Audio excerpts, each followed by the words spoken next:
Hey guys, welcome on this Zoom call. We're going to do a virtual interview today with you guys. We're very curious to learn more about harness horses. So we thought, let's go to William and Aaron, and they will probably be able to tell us a lot about it. So thank you for cooperating with this. Absolutely happy to help. I'm curious, can you tell me something about yourself and your business first? You want to go first or me? Yeah. All right. Well, I'm actually a horseshoer by trade. That's how I make my living. Dutch harness horses are basically an out-of-control hobby for me. I got into it probably 2008 or 9. I bought my first horse in 2010. Erin, my wife, is a dressage rider, and she's been doing some, she'll ride. She rides for the Dutch harness horses quite a bit. I do more of the driving. We've got a little breeding program going now. I've got, we've got anywhere 4 to 5 mares that we breed every year. And we have 2 stallions, Atleet here in the U.S. and I own Macho in the Netherlands with Robbie. She's in training with Robbie and Chantel and stands at the Mana. So that's kind of how I get, where I'm at right now. So. Awesome. And how did you get into the harness horses then? What did you like so much about them? So my first experience was actually I saw a picture of Opgenor on a calendar my dad got, and that was kind of the first Dutch harness horse I ever saw, and was just when I saw that horse, he was just. I grew up with Morgans, and then I had Hackneys, and then when I saw that horse, I was like, I need one of these someday. And at that point, I was fairly young and trying to scrape every penny I could together. And I actually came down here to Chris Fisher's, and the first Dutch harness horse I saw in person was a horse named Tango. He was a Yonker son out of a waterman mare named Katinka. Big chestnut stallion, big, tall horse, kind of that big presence. Back then, it was just the most amazing horse I'd ever seen. And that we actually bred that horse to one of our Hackney mares that my dad owned. And that was kind of how we dipped our toe into it. And then I went out to Indiana I guess it was the February of 2010.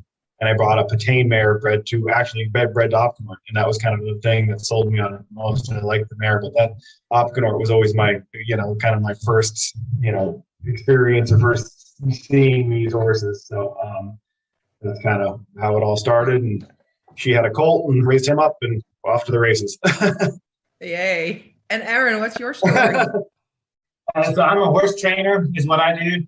I own Rocky Ridge Stables, and I do a lot of young horse starting, learning them how to drive. Then I like to prep for the currying, and I do a few shows a year or two. I like to show the Dutch harness is what I do some, but I kind of do any breed of horse is what I do a lot. And then, I have a few mares that I raise foals. I have 3 Dutch mares right now. Try to get foals out of them every year and just kind of keep on going with that program. And why do you like harness horses so much? Why aren't you buying quarter horses or something? Well, for one thing, a quarter horse you can't drive, and I like driving better. But what I like about the Dutch harness is their attitude and their hind leg is probably the thing that stands out to me most. Their suspension, just that type of horse is what I like. And from what I've seen as a driving horse, that's the only breed that has that to that extent and so naturally.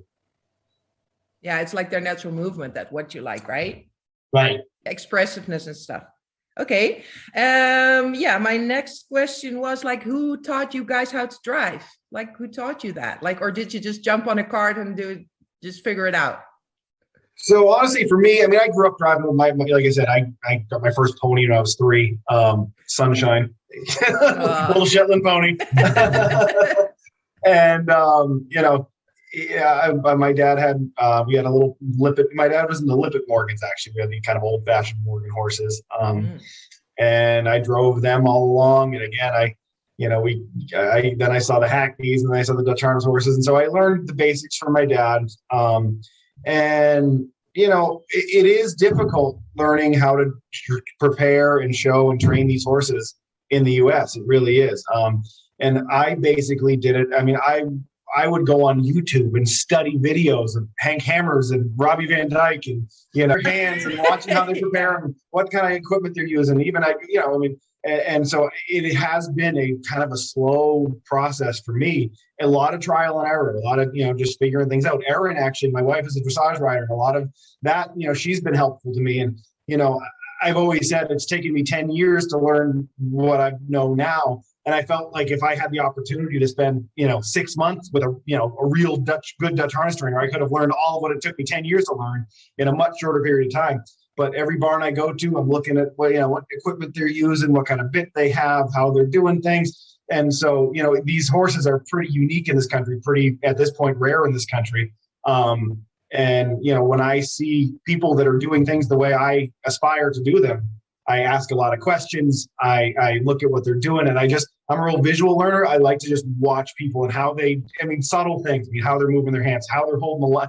I can tell you how different trainers in Europe hold the lines. You know what I mean? I spend so much time studying what they're doing.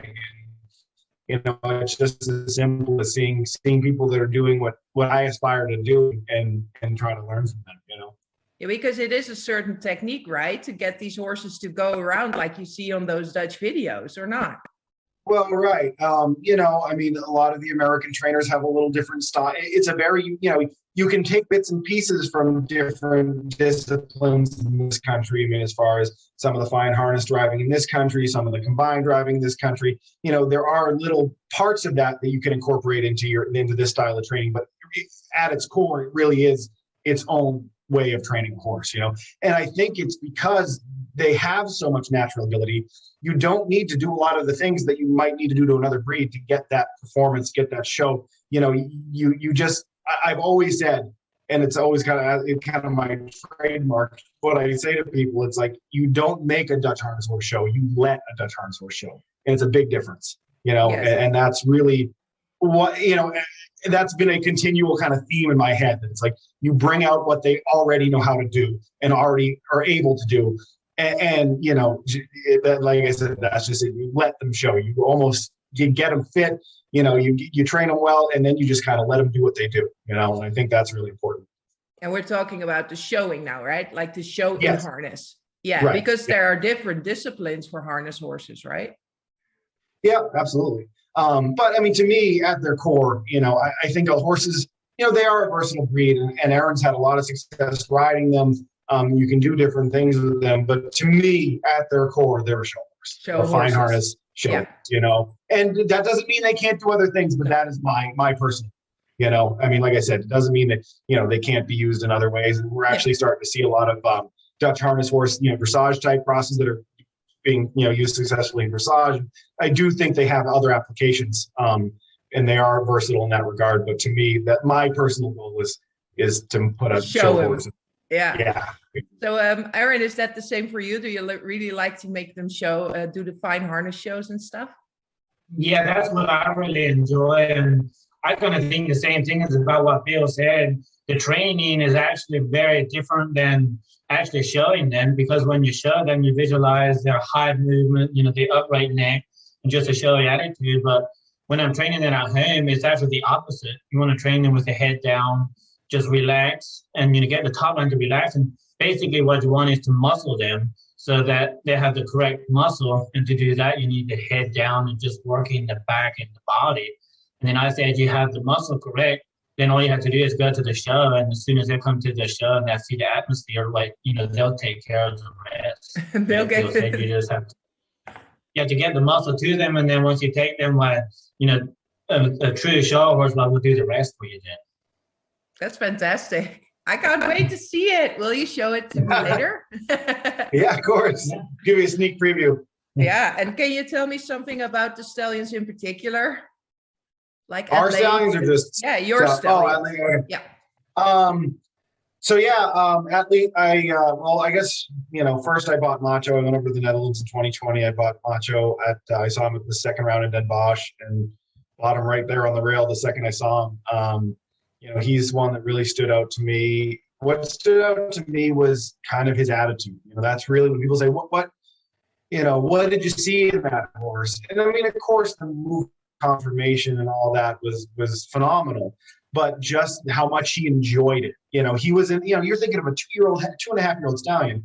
And Den Bosch is a big atmosphere, and a lot of horses and, get in that ring and they kind of get timid and they kind of get looking around, but the louder it got, the higher his eyes are big, his ears are up. He was just happy, and that's really what drew me to that horse. And I'll never forget. Wim Casimir was sitting next to me, and I says, "What's the story with this one? Is he for sale?" And Wim said, "Are you serious?" And Erin was sitting to my left. And I never even asked her. I says, "Yep, I'm serious." and I bought that horse right without even putting a hand on him. I mean, of course, penning and betting. So now he's doing well. He bred 90 some odd mares, I think, last year, and expecting a lot of foals this spring. And he's been training with Robbie and Chantel and doing great there, standing with Liz van Woerden. And of course, he did real well at the test center and got real high scores, which is great. And then, actually the relationship I kind of built with Van Woerden through working with, having them stand Macho was kind of what opened the door, I think, to get Atleet over here. I think Macho, in my particular case, I think, I wanted to give Macho the opportunity to breed some mares and have some opportunity to show in the Netherlands. I mean, they've just got a much more serious show circuit over there.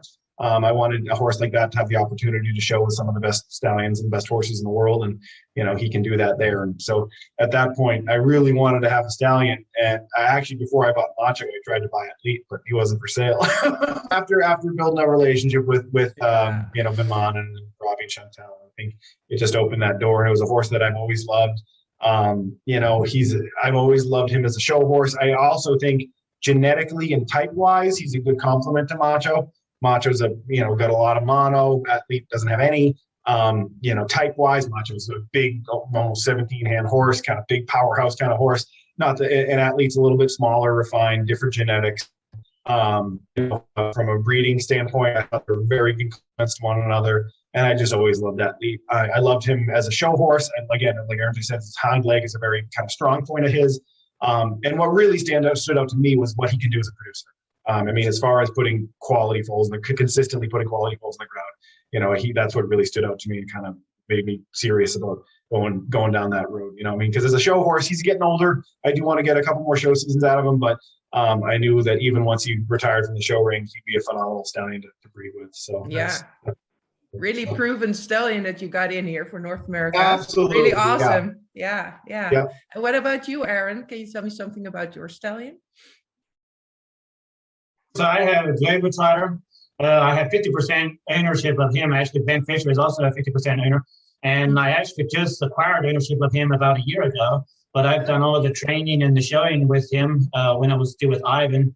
And that was, he came over as a 3-year-old, and he's now an 11-year-old. So we had 8 years together. And I still enjoy it. He's actually standing at Ben Fisher now. So he's presenting him some. I'll still be presenting him here today. But then Ben Fisher will do the collecting and breeding with him because I'm not set up for that here.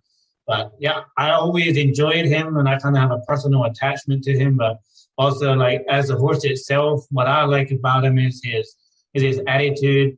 When he's showing, I like the front end and his suspension and just his overall attitude. He's always so happy, and the judges commented on that already. That if it was close between one and Globetrotter came out on top, and it was a lot of it because of his attitude. He enjoys it so much. But it's just to me it's fun showing something like that because when he's working, he likes to work. He needs something to do, and he enjoys that. But he never performs in his workouts as he does when he knows that there's a judge in the ring and he has to compete. Like that's always his best is when he knows he's competing. And just with work, well, he'll just kind of goof off sometimes, and the first 10 minutes he'll just kind of be goofy and messing around, and then it'll work. But he won't. Even if I ask him to show up a little bit, he'll do some, but not like he does when he's actually competing. So Isn't that cool? It's a real show off. What's that? So he's a real show off, basically. Yeah, he is. It's almost like, if he knows that he has to compete, it's like, he has the attitude that, hey, look at me, I'm nice. That's kind of the attitude that he has, and that's what I like. He seems to be passing that on to a lot of his offspring, that attitude. Oh. And we actually have a 4-year-old stallion offspring from him out of Ed Apurdi, the Unica daughter. Oh, that we're very excited about. And we wanted to present him last year for racing, and then the Korean obviously got canceled. So hopefully we can work it out for this year to present him there and see what the judges say about it. So you were going to show him this year then, if the Koreans we have plans to, yes. Yeah. We have plans. Okay. We showed him last year a time or two, and he actually did really well. We actually had him in pairs with Globetrotter too. Oh, really? And that was really fun. You had the two stallions. And a little sneak peek of our plans today, if all goes well, we'll have Atleet and Globetrotter beside each other in pairs. Oh, that would be fun. Awesome, guys. I better get us some respect from those Dutch folks. Yeah. Yeah. Like put the two stallions next to each other. That's so awesome. Okay. Yeah. How do you select if a harness horse is like a really good harness horse? If you are breeding foals and you go like, hey, that is like a really top one. Like what do you look at? You already mentioned some things, you know, about like they want to show off and have the natural ability. But what else is something that you look at for a harness horse? Natural. So that's actually something we were talking about at dinner last night. We were kind of going over the questions and different things. And, you know, there's a textbook on what a Dutch harness horse should look like, you know, and that's all well and good, you know, you need, I guess, you know, you need the conformation, you need the movement. And I think, you know, to me, the movement, the attitude can be a little, you know, can kind of is more important to me than the conformation. You know, there's great show horses that have conformational flaws. I mean, at their core, every horse has some conformational flaw. None of them are perfect, you know. But we were just talking about that, and you know, it takes a long time to kind of develop an eye for this. And I'm not saying I have yet, but I'm trying. You know, I mean, we're all still learning. And I've kind of come to, you know, there's some horses that you just look at. And like I said, you can put your finger on the angle of their shoulder and their croup and their, you know, body length and this and that. But some horses just have something you can't put your finger on, you know, and that's at this point what I'm looking for. I mean, I always say that with the first horse I myself saw that kind of gave me that feeling was Patang. You know, when I saw him in person, there was just a way that horse stood in the cross ties that was different than any other horse I ever saw.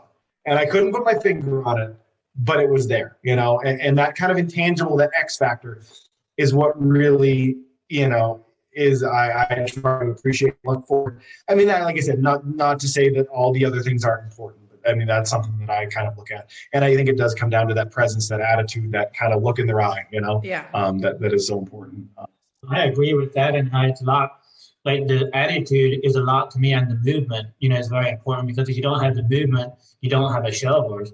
And then, yeah, you obviously want the conformation nice and stuff like that, but you want more emphasis on like the movement and the actual attitude. And I started going, and like Bill said, I don't know a whole lot about horses yet either. I'm still learning, but one thing I like to look for is that the eye and the head, is to have a nice big eye and kind of you can see, the more you look at the eye, you can kind of see, you know, is this horse happy or is he kind of unhappy and sour sometimes, you know, just not happy horse. And I like to see a nice big eye that's just happy and alert is what I like to see. But I don't know how Bill thinks either, but I think some too is a foal. Like you like to pick out a nice foal, then you can see the difference between a foal that's nicer than the other one. But from my experience, I think you don't want to put too much emphasis on a nice foal. But I still know there's some that are very nice as babies and just are always very nice. But there's also some, or to me, if I'm raising one, I like to more keep it to about a 3-year-old or so, and then see what I have then. Because a lot of them can change. Some of them change for the better, some of them change for the worse, and some stay the same. But I don't know what Bill's thoughts is on that, you know, as far as the foal. Yeah, I mean, again, it's something that takes a learning process, and I'm sure, you know, I mean, I feel like as time goes by, I try to trust my gut first more than I used to. You know, kind of your first instinct. You see a horse and, ooh, I like him. You know, you kind of stick to that, or if you don't like him, don't try to talk yourself into it. You know, and that's just kind of you know, kind of learning to trust yourself. And it is, I mean, you know, judging foals is something I still feel like I have a long way to go at, because they do, like Aaron J said, they can change so much. And is there a way to, you know, kind of analyze the ones that will stay as good or will get better or might get worse, you know, and those are things that people can learn. And I mean, you know, we've only, you know, in the scheme of things, I've been at this 10, 12 years, and I think Aaron J is somewhere in the same ballpark, you know, and we've poured ourselves into this, and we learn as much as we can, but we still have a long way to go. You know, but I was just going to say too, as far as picking horses, it's kind of interesting to me because, you know, Erin has, when I met her, my wife is, she's always ridden dressage horses. When I met her, she was riding just, you know, Goldberg's Dutch dressage horses, that sort of thing.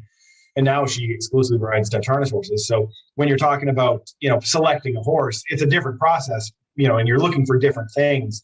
a lot of times the horse that I would pass on, I mean, there are obviously a lot of overlaps, but a horse that I don't think would make a great show horse, sometimes we can get, she'll take it and make a really top dressage horse out of it. So, as far as picking a good horse, you've got to have a goal in mind, and the good horse is a relative thing. It's you've got to, what is it good for?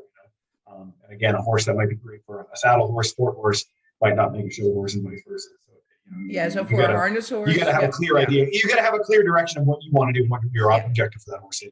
So for a harness horse, can we safely say that it needs to have some sort of X factor to want to show off? Like you also already see that in the pasture, like that it goes like with some pride around or something like that.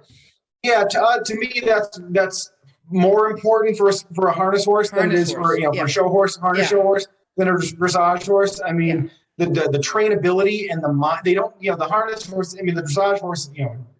Riding dressage on a harness horse, I should say. I don't know that they need as much energy because there's so much more trainability involved. That's a kind of a more important factor. I mean, to get, to make a fine harness horse in just show them in fine harness. I mean, after a couple, 2-3 years, you've kind of got, a trained horse. But a Grand Prix dressage horse is 10, 12, 13, 14 years old. It just takes so much more time. It takes so much more trainability. It takes a little different brain, a little different mentality, I think, to make a dressage horse. You're not saying one's better or worse, just a different kind of horse, a little more even-tempered, maybe not quite as much energy. They don't want that, it's a different frame they want in a dressage horse, and the trainability is probably takes precedence over that energy, because they need that rideability, that trainability, and it's hard work and a long road to make an upper level dressage horse, and it just takes a different characteristics for a horse. Yeah. Okay. Hey, and guys, about the future, what do you think is important for regarding harness horses in the USA, North America? I think for me in the US, one thing that I'd like to see is stressed more is kind of the emphasis on the breeding direction. It seems, like Bill said, I have a clear vision what you're breeding for and then go after that. And for me personally now, that's, the KWPN breeding direction is what I like to go for. So then if I think, what I'm going to breed to, I think, well, you study the KWPN program. It has worked for a lot of years with using approved stallions, a tested stallion. So I'm like, why would I try to do something less if it has worked already? And that's what I think, just to try to, and also maybe a little bit more emphasis on the mare. Like the mare, in my opinion, has almost more value in a breeding program than a stallion, because she adds more to the bull than a stallion. But then you also need a good stallion. You need to make that correctly. But that's why I think that we just need, people that study their bloodlines and study the horse and kind of put the puzzle together correctly, and not just, where it's all, my neighbor has one, or my uncle has a stallion, or hey, let's, kind of use this one, do some research and try to do that. But then that's, I'll let Bill kind of do the vision. He kind of has a vision of, what we want to do with the Dutch harness in North America. Yeah, I guess to me, I would like these horses to be more appreciated. Of course, I would like them to be appreciated for what they are. I feel like a lot of the market in the U.S. is trying to change these horses to our market rather than appreciating the horses for what they are. And I understand I'm in a unique position where this, like I said, albeit out of control, is a hobby for me. I make my living shoeing horses. So I am in a unique position where I don't need to follow any trends. I have no aspirations to follow any trends. I'm going to breed and train the way I want to do it. I don't, that's just how it is, and I understand that a lot of people that are horse trainers may need to go different directions and follow different trends and follow different markets. But I would really, Aaron J and I are actually trying right now to start our own kind of show circuit that emphasizes a more Dutch traditional style of showing these horses, because like I said, I would just like them to see them, kind of appreciated for what, they came over to this country, in droves 10, 12 years ago, and everybody was, braiding manes and showing Liverpools. And I feel like we're just getting away from that a little bit. And it was interesting. I'm showing Atleet at some of these events, and you know, I've had several people come up to me and say, man, I forgot how cool that looked, you know, to show them that just traditional way, the braided manes, the you know, just that natural self-carriage.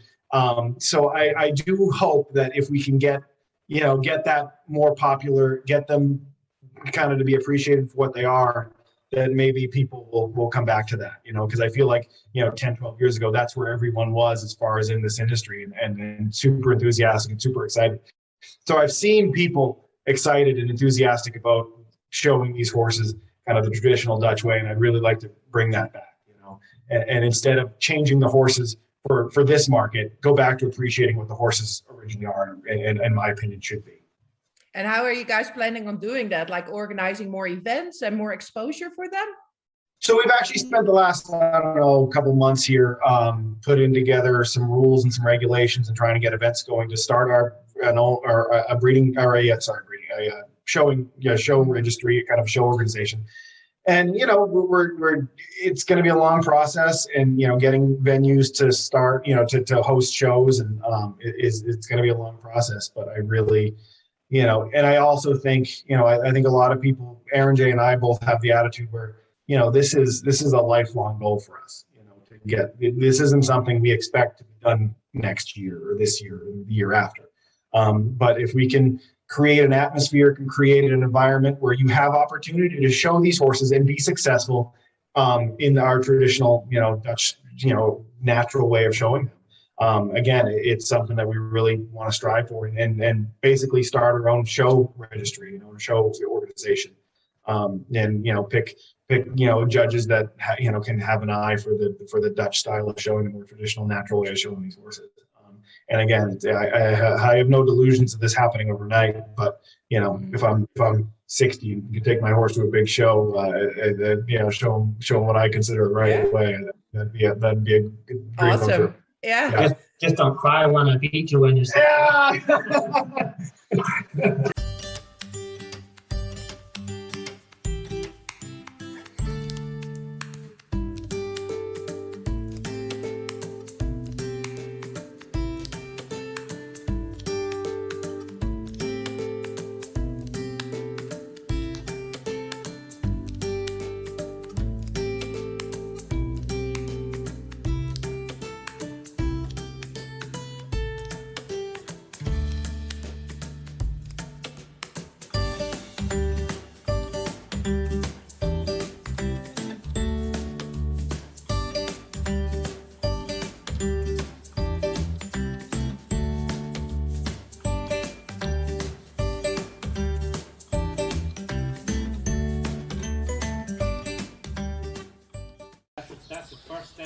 The first step of showing a Dutch harness horse.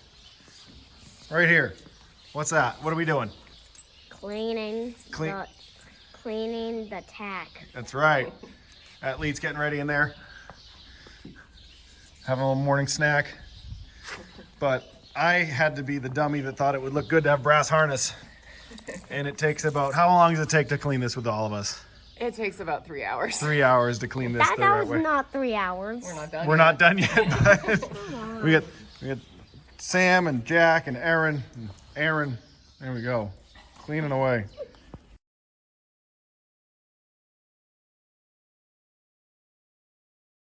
Well, the first project is to thin out the mane so that you have about this length. Because you don't want them too thick, then your braids get too thick. And you don't want to cut thin, and you want to actually pull the roots out so you have thin in by the roots.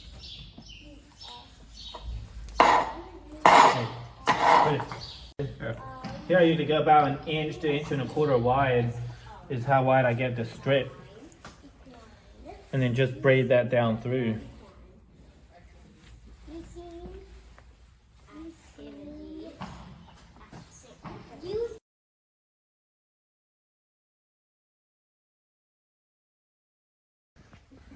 Is Atleet getting some braids too?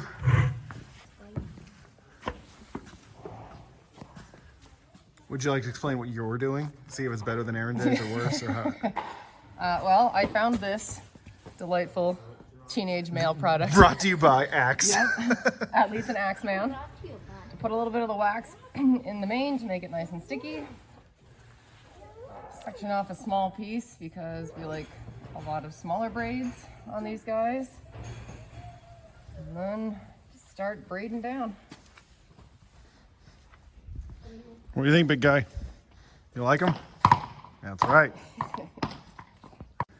Here we have an example of our traditional Dutch show buggy. This one's actually made right here in Pennsylvania by Seymour Carts. It's a replica of the ones they use in the Netherlands. This is in your traditional black and white gear is kind of most common. So that's that. Not much to it. We're showing the horse, not the carriage, but carriage looks pretty nice too.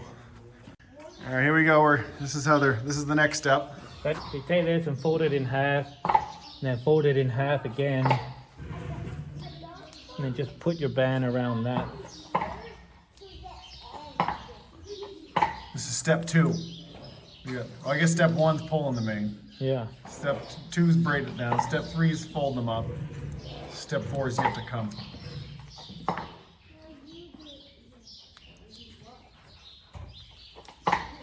That's it. There we go. Already looking good.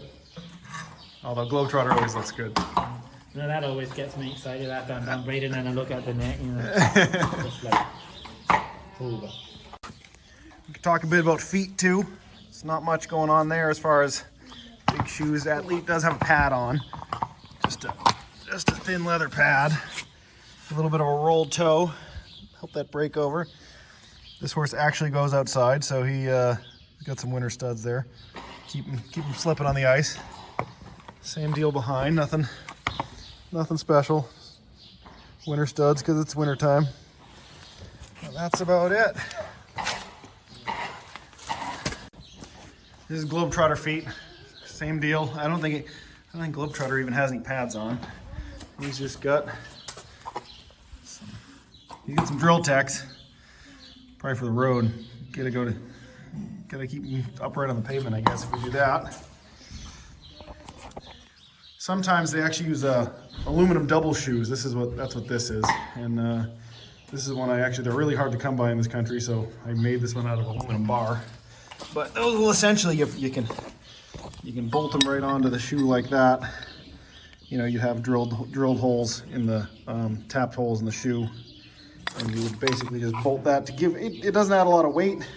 They are aluminum, just adds a little extra length for when they go in the show ring, without having to have them in long feet all the time. So that's how that works.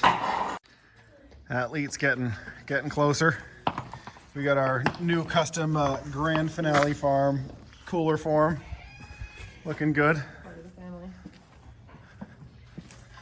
His braids are coming along as well. Getting there. Keep the long necks take a while. Yeah, that's how it is. Hi, buddy. He likes his day at the spa. We'll come back for the folding and the yarn next. Getting there. Ready? Yeah. So you wrap around and tie it to a double knot, and you tie it like a shoe.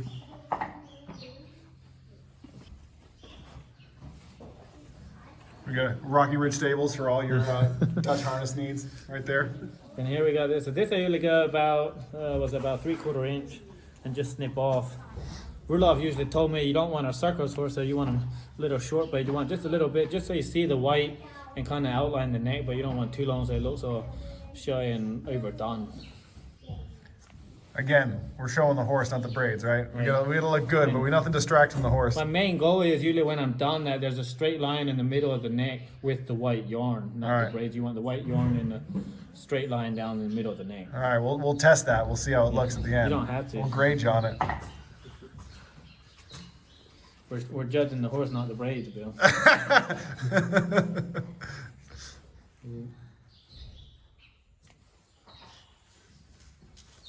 But I know, I mean, I don't have to on him, but you can actually on some. If their neck dips in a little bit here, you can play a little bit with the white yarn. If right by the dip, keep those a little bit longer, and then either side of the dip, make those a little shorter.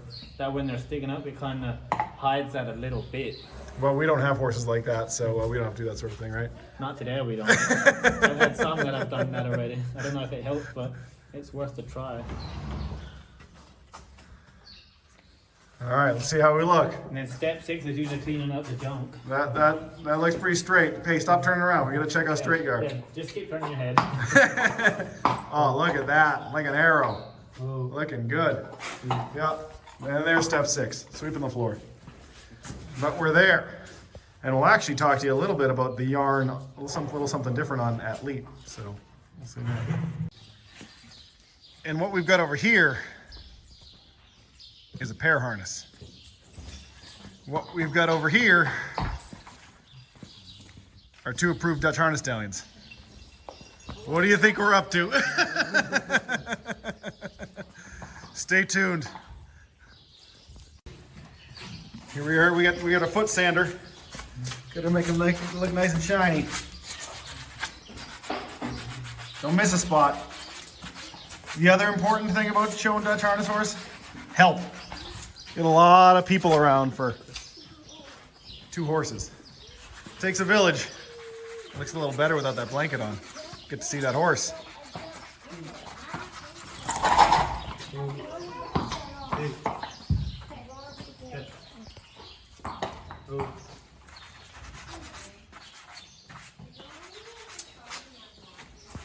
So we already kind of described the process with Globetrotter. Here's Atleet, here's his braids. This is Aaron's handiwork. And these, as you can see, are yellow. And that is because this horse will be shown with a brass harness with brass fittings, and the yellow matches the brass. And then Globetrotter's harness will have stainless fittings, and that goes with white. And actually, I believe that if you have a gray horse, you actually use red yarn. So there you go, little fine-tuned touch. Same process with him. Sand these feet up, get them nice and clean. He was actually shod 2 days ago by yours truly, so they're not too dirty. Put a little hoof polish on them. I like this. Oh, trying not to drop it on the floor. I like this stuff. It's shiny, but not too shiny. You know, personal preference. A lot of people really get some. Once that dries, it's kind of a nice, clean look. Again, with all these horses, I like stuff to be neat and clean, but again, you're showing the horse, not the feet or the braids or the harness or the carriage. It's all about the horse. This is just a little foam sanding block. Get them at any hardware store. And again, this is something, you know, we're day-to-day training. Of course, we don't do this, but today we're trying to make it look nice for you guys. I'm going to show you a little bit in hand work here.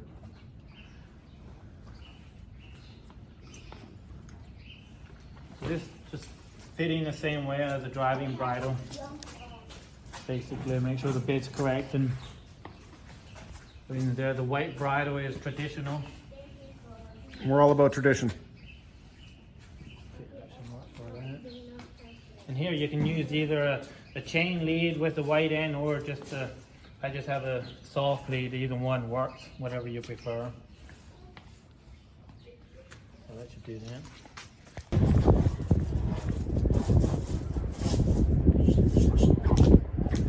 Gonna do a little in hand, kind of showing how we stand them up. They should be standing quietly, and for the judge, all 4 legs visible. Alert, up-headed, ears up. I'll push them back a little to kind of show different examples. So. Yeah. Yeah, now if you stand on this, he looks like he's kind of shorter, or like his legs should be a little further out. Can you see the difference? Yep. Then here it is. Like kind of spread them out there. Now you have it spread out, makes them look longer line and stuff. And you want the neck kind of like that. You don't want the neck up like that. That looks awkward for the horse that doesn't have a nice top line. You have it down here like this way.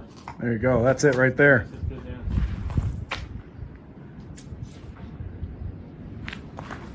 there. All right. Good? Yeah, I think it looks good.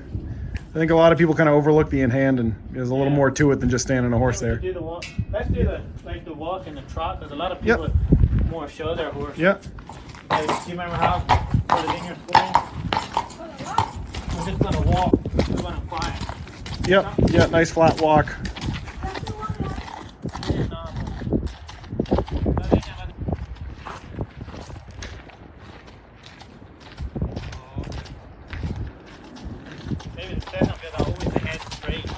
Yeah. Yeah, you always try to keep the... Cut them out that way. Okay. Good. And just kind of a nice flat top. Yep. And then for the linear scoring, they do want to see just a jog, something like that.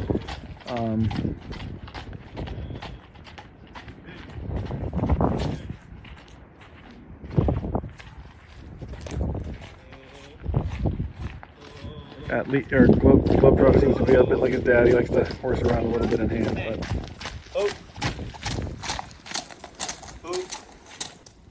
Now the leg to the judges always want it front and back. What's that? Do you want to that the side that the judges are looking? You always want those legs on that side in the front and in the back. Oh, okay. Yeah. But you don't want them that if you're the judge. Right. You want them the other way. You want them like that if you're the judges on that side. Yep.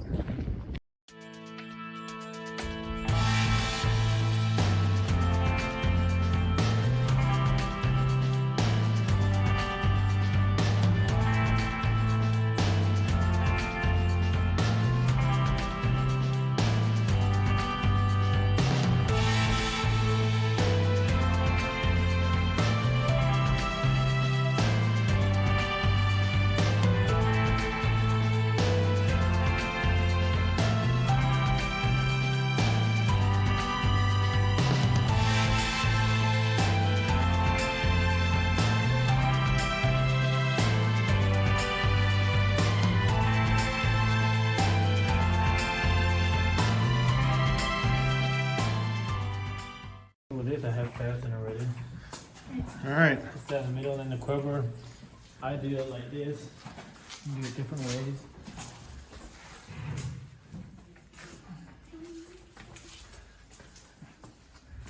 When I put in this, and I like to press the back down so that when you're in the show ring, this isn't that floppy.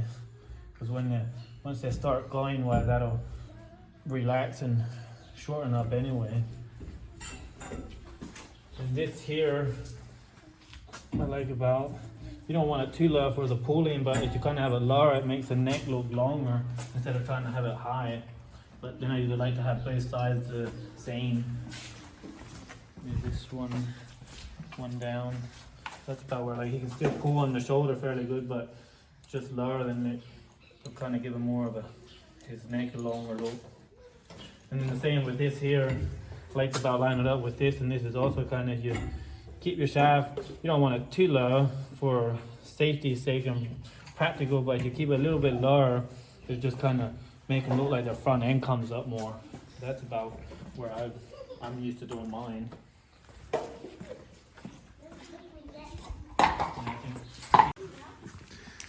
And one thing I like with the lines is that they're not twisted. Doesn't do anything with driving, but it just makes the appearance a whole lot neater when you're in the show ring. Just try to untwist them until they're ready. Here, then I like to go under here, and this is just kind of another trick. Just keeps us a little more contained, so you don't have a part flopping all over the place. Just makes it look neater. And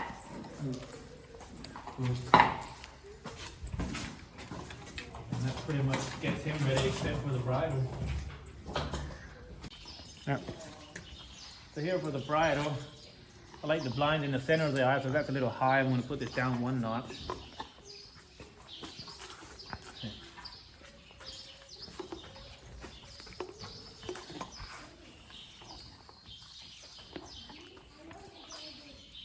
And that looks better, it's about in the center of the eye now.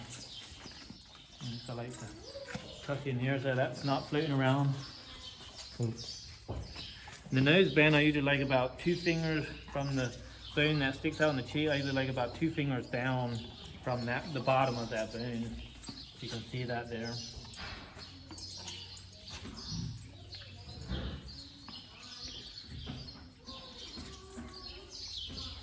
You can tighten this. Usually actually when I'm working, I like to make it almost snug but maybe a little looser. Then since we're going to do some working now, I just keep it a little bit looser. Then when I actually showing, then I usually make it tighter, because then it's time for the real work and not playing around. And the bit I usually like if you go right underneath the bottom tooth, like that, I can't quite get 2 fingers, about 1.5 fingers. This one is really low.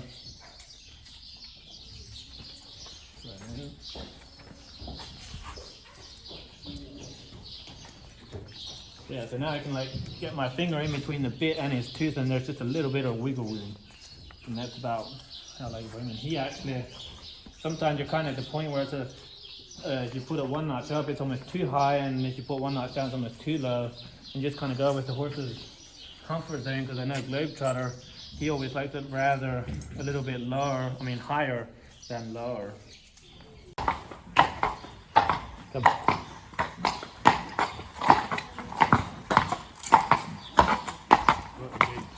Yeah.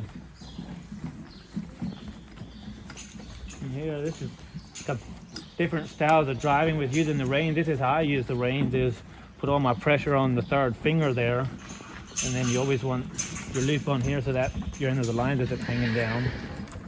Oh. Oh.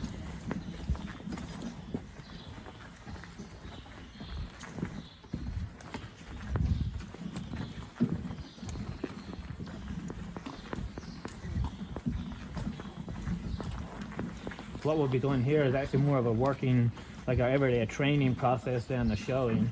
But we just got them all dressed up so it looks nicer, and we'll be showing them in, later on then.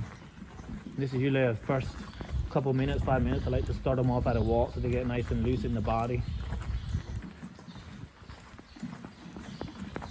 And every Dutch harness horse needs an audience. There we go. And what I want is for the head and the neck to relax and come down. You don't want the nose back tight against the neck. You want that kind of little bit out the front and down. Oh.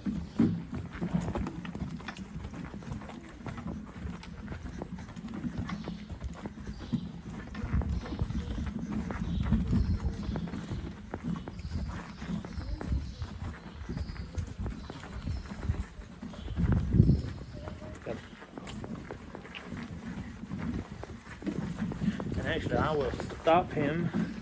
Well, I sometimes forget to say it, but what I got drilled into me by Ruloff is that when you start a horse, the first step has to come from the back leg. So that's what you want. Oh, now if I make him go, then I want the back leg to go. Come, see, his back leg was the first one to go, but it's very important that the back leg stays underneath and his back end drops a little more as I do that. Oh.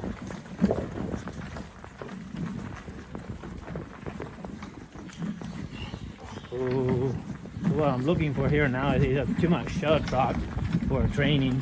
So what I want to get him to do is just relax a little bit and bring the head down and bend more around the turn. You want to always keep as light contact as possible, but still have contact. Oh.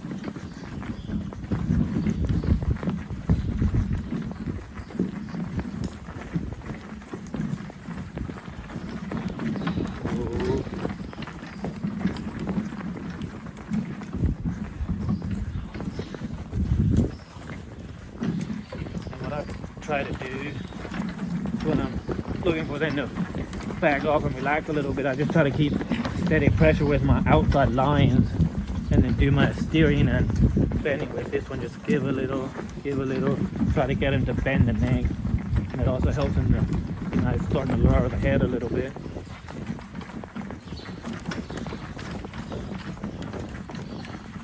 But probably the biggest thing that I look for like now in a workout is that I don't care how high he moves or how high his head is. I want from like the point of his ears to the tip of his tail, I want it all round and kind of like an upside down U is the shape I want it in. And long, I just want to stretch the whole top line, and it's very important that they use their body and their hips and like that they use in that part is what I'm trying to get now. So the more he relaxes, as you can see, and the lighter he is in the contact, the more he uses the body. Now he's starting to bend a little in the neck too.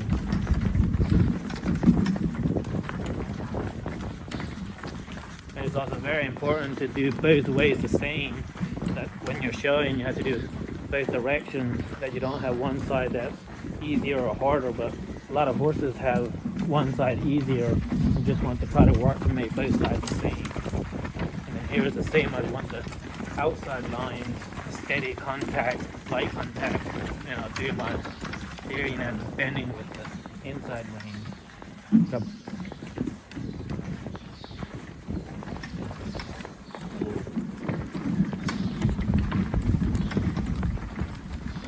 and for something like him now, he's showed so many years and he knows what it is to show, so he actually doesn't need any show trotting training.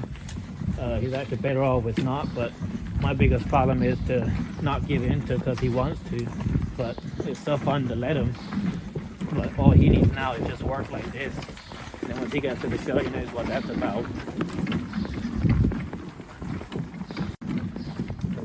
And the one thing, then if I have younger ones that aren't used to showing, you don't want to do it too much, but you want to keep them happy. But I like to, if you need to learn the show trot, if you just do this all the time, they don't know the show trot. So then I'll maybe on a long side gap, a little bit like that. And then one thing that I feel is important, and I got taught too, is that when they're moving at a show trot and they're happy, then instantly quit the show trot. Like maybe let them even walk, let them walk.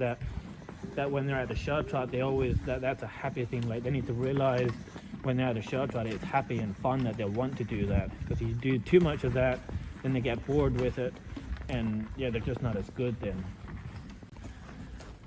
I just try to keep them loose and kind of the same way. And walk is also nice and good for them. It stretches their body, loosens them up.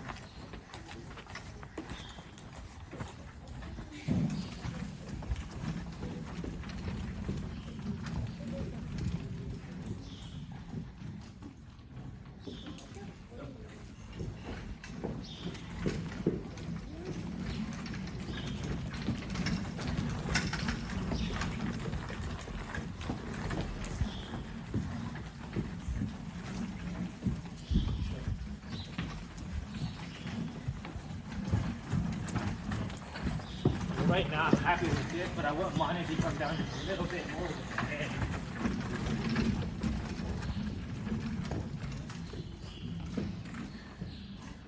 I don't know if you could hear, but he said he was happy with this, but he would like her to come maybe a little bit further down in the head.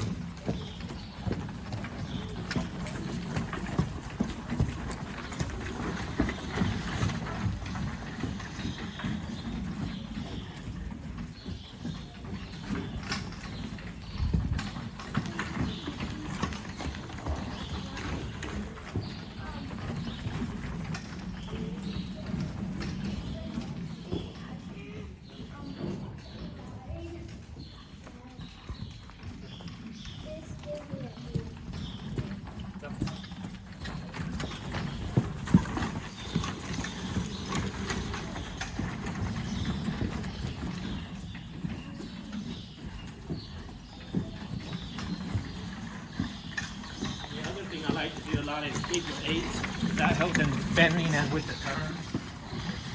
He likes to do figure eights because that helps him with bending in the turns.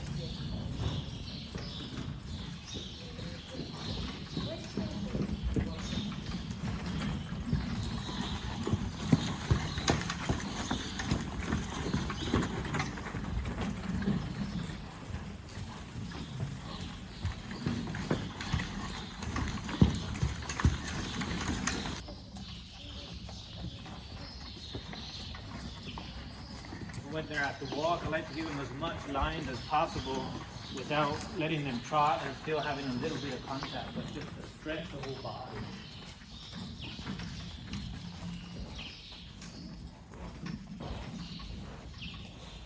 Pretty much the same process we just went through with Globetrotter. This is actually this was made by Hank Vanderweel over in, I believe he's in Belgium, but I'm not too sure. But you can see we've got all this is brass. All that polishing we were doing, and that's why we do the yellow yarn in the main.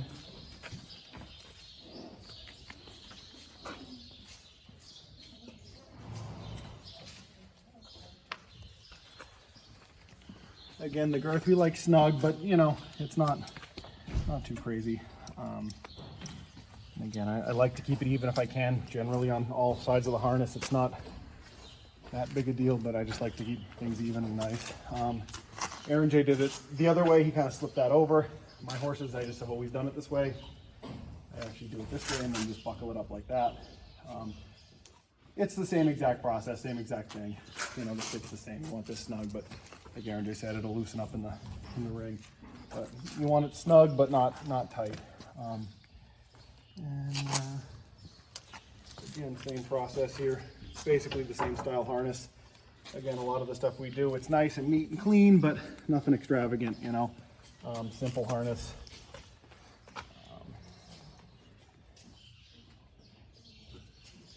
Again, the same way we like it. You know, you kind of want it at the base of the neck there for them to pull on.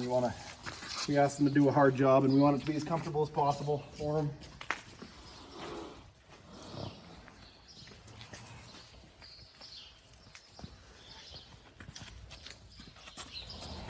Pulling this one.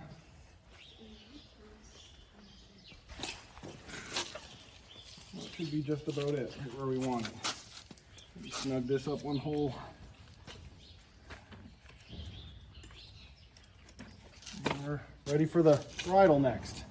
I often use the bit guards, which are these little rubber things. And actually, funny story, my dad's a bit of an old school guy, and he says, when I first started using these, he says, "What are you using those for?" I says, "Well, everybody in Holland uses them, so I figured I'd put them on." But it just keeps the corner of the mouth from getting pinched in any kind of part of this pivot here in the bit. Just a little extra protection for the horse. Turn it around so they see the smooth side is on the mouth. So these are actually reversible. You can have this is kind of knurled. I pretty much always put this smooth side against the horse's mouth. It's frankly a pretty mild bit. You know, you don't need much more bit if you got a well-trained horse. You know, there are a few different, they can have, you know, slight differences. They have mullen mouth and different little ports and this and that, but pretty much every horse I ever drive is almost always in a straight bar Liverpool, this is called.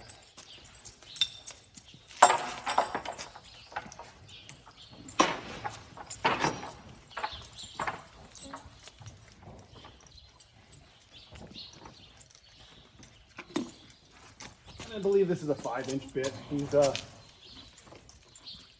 got a delicate little face, but the 5-inch seems to work okay. Make sure that. Oftentimes we braid the forelock, but covers up those grays. You know, he's getting older. You don't want to get him self-conscious. And same fitting procedure as Aaron J went through. You know, this one's actually set for him, so it's basically where we need it. Not much adjustment needed. Then we always our curb chain. I always kind of, if you see, you can get all jumbled up like that. You just keep twisting it; it'll come nice and flat. With that lead, I leave it fairly loose, not you know, something like that. So when you're on the bit, it's something like that. You know, it was a little interesting process getting this horse because I frankly never had such a trained and campaigned and, you know, horse that kind of had his regiment, and it was a combination of him learning me and me learning him. So I just came across, it was a year ago today we got him, so it's been a year and we've come a little ways, but we still got a ways to go. As far as the lines go, similar process. You go through here under the hanger on the breast collar. And like Aaron J said, similar. I always do. I shouldn't say always, but almost always use that first slot. It just seems to be what most horses like. That being said, you know, they're not all the same, but for him, it seems to work, and for most horses, it seems to work. I'll just head in. I actually just recently started using these. I've always used just leather lines, but I'd like to start using these. They're kind of a web end on them. A little lighter. I just feel like you can get a little more fine-tuned in your contact and, you know, feel the horse's mouth a bit more in these. It's not a huge difference. Obviously, it comes down to a preference thing, but those are something I just recently started using. I actually bought these yesterday, and I really like them.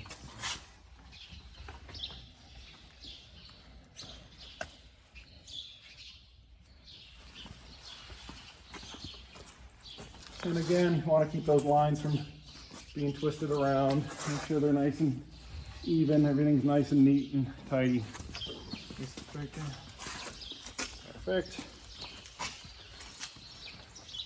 And then when you're leading the horse, I usually like to hang the traces over the horse's back just to keep them off the ground. And then with the lines, I usually like to put these through what these we call the turret here. Hang them like that so everything's nice and off the ground. And actually, this is actually called a water hook.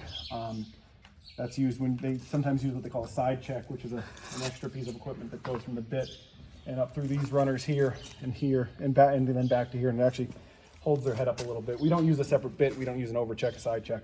Frankly, seldom use checks at all. But that's what that piece of equipment is for. It looks nice, and that's what it's for. So.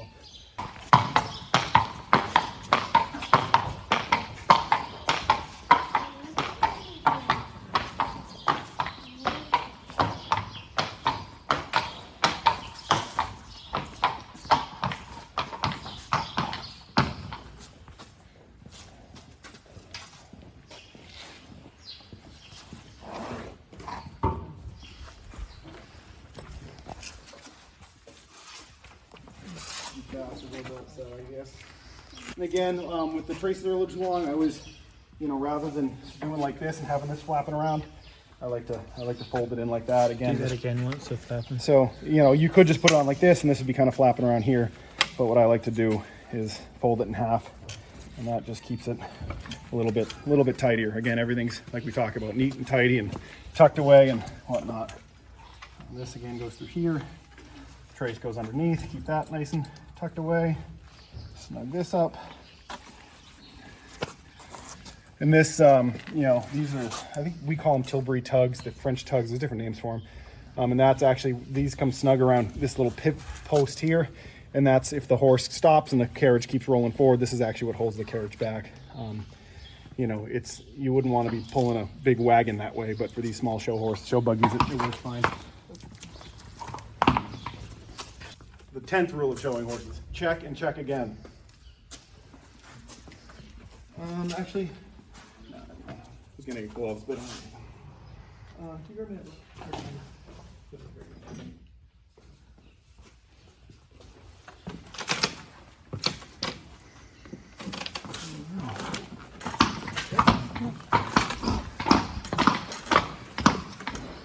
And same thing Aaron J said, we like to start at a walk. He hasn't been in real heavy training now. I mean, for us, it's really kind of end of show season. We're starting to thinking about breeding.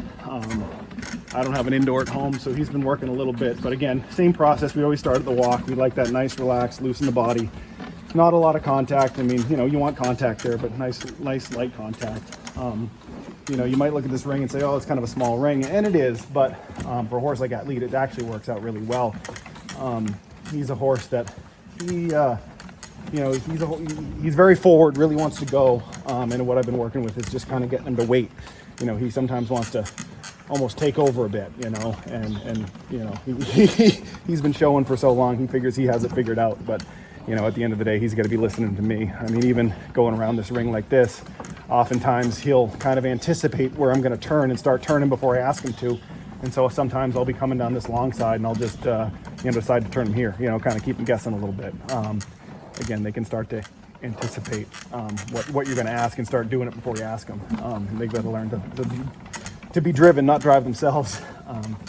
But again, a similar process. And it has been an interesting experience for me getting a horse that has so much training and so much great training from some of the best horsemen in Holland, best horsemen in the world, to kind of figure out him. And again, like I said earlier, I've been figuring him out. He's been figuring me out, and we've been at it a year. And he's really a horse that you kind of stay out of his way and let him do what he does. But not to be, you still need to be in charge, not the horse. And again, another 5 minutes of walk and just let him loosen up. This isn't home base for him. He's off property at Aaron J's place. We're about 6 hours from here. So we had the opportunity to warm him up a little bit yesterday, so he's a bit more comfortable in here. But again, with what I've been working with him is just, again, relaxation. And trust me, when you get him in a show ring, you've got plenty of horse. He's really a horse that knows when he's in a show ring. I mean, my 6-year-old son has driven him at home. but I don't know that I'd want him to do that in the show ring because he really comes alive. But having the access to, you know, Robbie and Chantel, who have had him in training, and obviously Wim Casimir, who's owned him for a long time, they've been huge assets to me to kind of give me some of the secrets of this horse. So, and some of the, you know, way things he likes, things he doesn't like, how he thinks, how he works. But now we'll ask him for a little bit of a trot. And again, this is just a nice, easy working trot.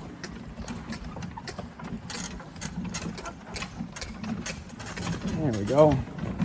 And he's another one. He's a very up-headed horse. Always has been. You know, and again, once he gets trotting, he really wants to get going. And he's a horse that I really, what I do mostly with him is just keep him light and keep him waiting, you know, and not anticipating and not taking over. Keep him nice round in that pole, over his back, using his hind leg. You know, and that's where Aaron has actually come in helpful. A lot of dressage training has been helpful in getting, you know, in training these horses. It's a very similar process. You know, using their body, using their hind leg, pushing up through their body with their hind leg. All the movement starts with the hind leg, and you know that's another thing that really drew me to this horse is the way he uses his hind leg. But you know, I always like to keep nice and even in the contact. You know, and just even now he's getting a little bit ahead of himself. I like him to slow down a little bit. Nice easy jog. But like you say, one little click and he's ready to go. And again, he's a little bit more that way now that he's off property. But I think I said this is you want him to kind of nice really bend to these corners, and again start doing some figure eights like Aaron J said, and keep him loose, and again it keeps him from kind of anticipating what you're going to do with him, because a lot of times he'll know that corner's coming up and start to take it before you ask him to.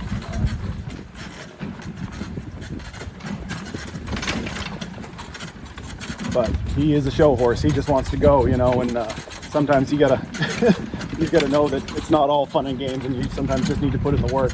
And not that he's always happy to work, almost sometimes too happy to work. He works harder than he needs to sometimes.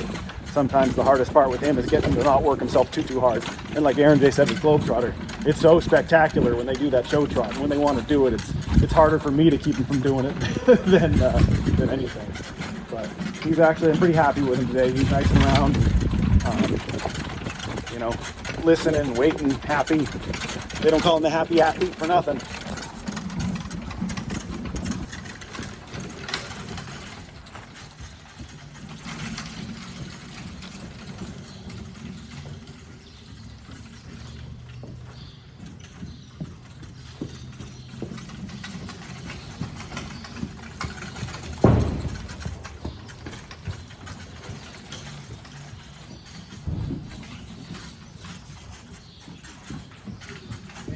Still, he's looking to kind of get going a little more forward than he needs to, so I want to make sure he stays nice and slow and relaxed.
The big surprise is we're trying to hook we're going to hook Globetrotter and Atleet in a pair. Right now, we are flipping this penny to see who gets to drive him first. That's how much confidence we have in one another. So call it in the air. Tails never fail. What do we got? Tails. Rats. I said it never fails. Well, we're harnessing the boys for the pair. I hope Atleet's motherland isn't upset about these. But he's a little American now.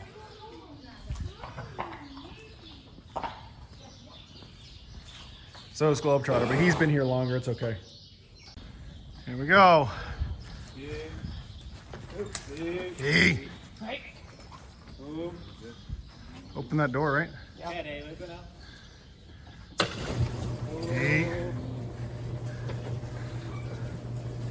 I don't know how I drew this draw. I got my wife there holding the horse on video. I think you might want to just let him go, maybe. Like Yeah. I think you're gonna frustrate him holding him back. You want to get on now? Yeah. You want to unclip him? Yeah. I think he'll be better just to go. Just on hook more. Hey, come. Come. Good boys. Good boy. Good boys. Come. Come. I'm not sure, but I think that's the first pair of Dutch harness stallions hooked in a pair in North America.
The boys fresh in from their drive.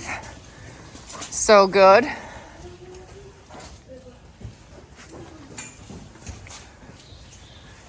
Was that fun, guys? That was one of the cooler things. Atleet agrees. I don't like to brag, but I'm pretty sure that's the first time this has been done in North America. Somebody can correct me if I'm wrong.